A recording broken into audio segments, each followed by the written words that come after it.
I'm Howard Charles, and this is my Quintessential Gentleman cover shoot. Enjoy.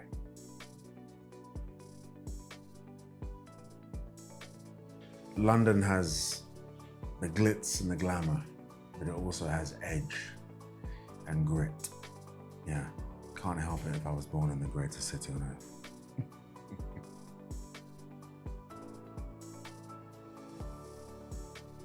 My biological father's side of the family is from Jamaica, and my mother's English. Yeah, so I'm mixed, as we say in the UK.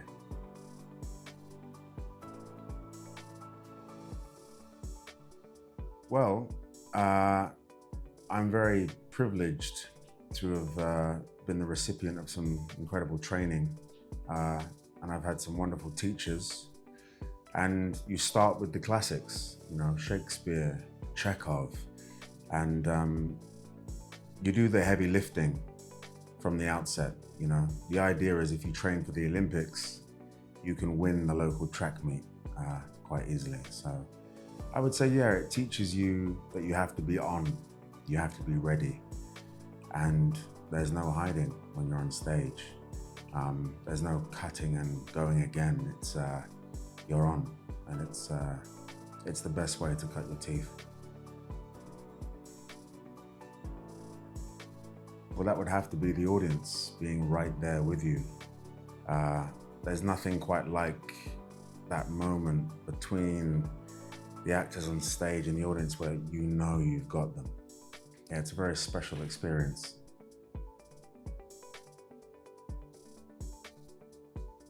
The pain. Reading those early scripts, I was really taken with Duke, my character, and how much pain he was in. I felt for the guy. You know, you're talking about a man who is an elite level boxer, whose whole life collapses on the very same night that he wins the heavyweight title. He loses everything. Just as he reaches the summit, everything's taken away from him. His future, his freedom, his life. After 8 years in prison, he returns home to London, determined to take vengeance against the man who killed his brother and destroyed his life. He appears to be a man who's dangerous on the surface, right? He's reckless, he's capable of terrible things, but he's not a monster, he's wounded. He still has a very, very big heart and a huge capacity for love. And all of those elements, you know, the love and the desire for peace underneath the vengeance and the violence, that's very compelling to play.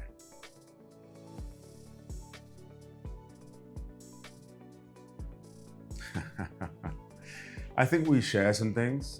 Maybe we come at them from sort of different angles and for different reasons, but I think we share a certain ambition. I think there is a drive, a relentlessness that we share.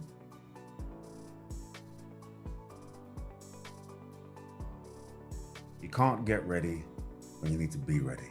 So be ready. I was already in great shape, thankfully. I actually had to put on weight for this role. So I put on about 15 pounds. I had to eat a lot more than I usually do and lift a little heavier than I do. So both of those are fun for different reasons. I have done some boxing in the past, many, many moons ago. But I'm a jiu-jitsu guy, so that's kind of my martial art.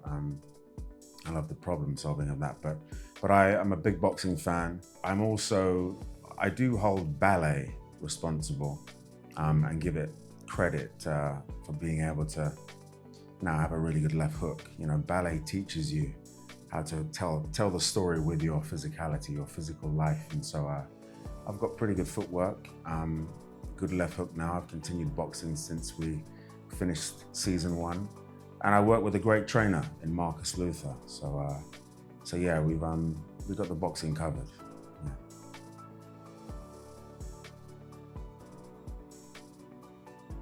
Great. Yeah, we've got a great bunch of storytellers there. So yeah, I always think that the greatest actors are the most generous, the most empathetic, and the ones who, quite frankly, are really good at listening. Yeah, there are some moments that stand out in memory, some really special moments where I felt like we were really capturing something authentic, you know, and yeah, the relationship between myself and my father in the show played by Richard Pepple, and then of course the best friend, Jay, played by Tyler Conte. I think that, you know, they were, not to single them out too much, I hope they won't mind, but yeah, the suspension of my disbelief was completely intact, and I was fully embedded and believed every moment of it. But like I say, in front of and behind the camera, we had a great team. Starz have done a great job there, you know, 50, it's been great.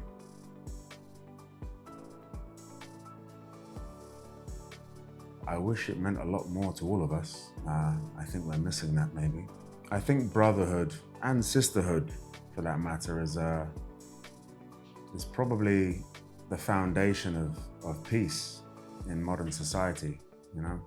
Connective tissue between human beings, you know, that togetherness, that oneness. I think it's, in a word, I suppose it's everything.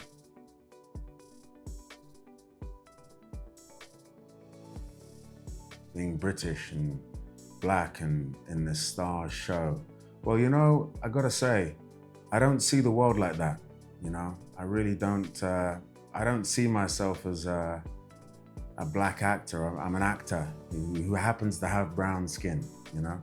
And so I don't like to label myself in any way. I'm not interested in labels. I think we have an obligation to represent ourselves, you know, be the difference you want to see in the world. And hopefully that's positive.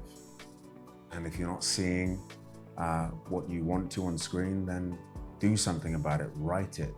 You know, don't expect the phone to just magically ring. You know, I sometimes say that I never ever had anyone knock on my door in the morning and say, oh, hey, I got up this morning and I thought to myself, oh, let me go and help that guy make it. No one really does that for anyone, right? I mean, so you got to make it yourself. And going back to brotherhood and sisterhood, we can also work together and collaborate, and, you know, in a high tide, all boats rise.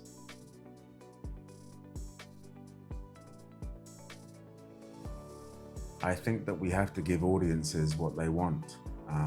Look at Obsession.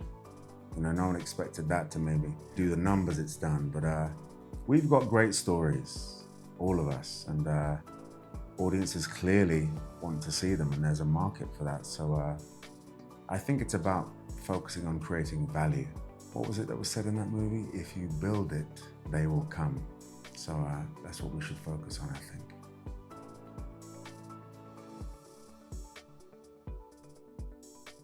I think perfectionism is probably my superpower, and maybe, I'm not sure if it's toxic, but a toxic trait. Yeah, I'm a perfectionist. Yeah. To live is to fight, you know, and this is about Fightland. You gotta find something worth fighting for.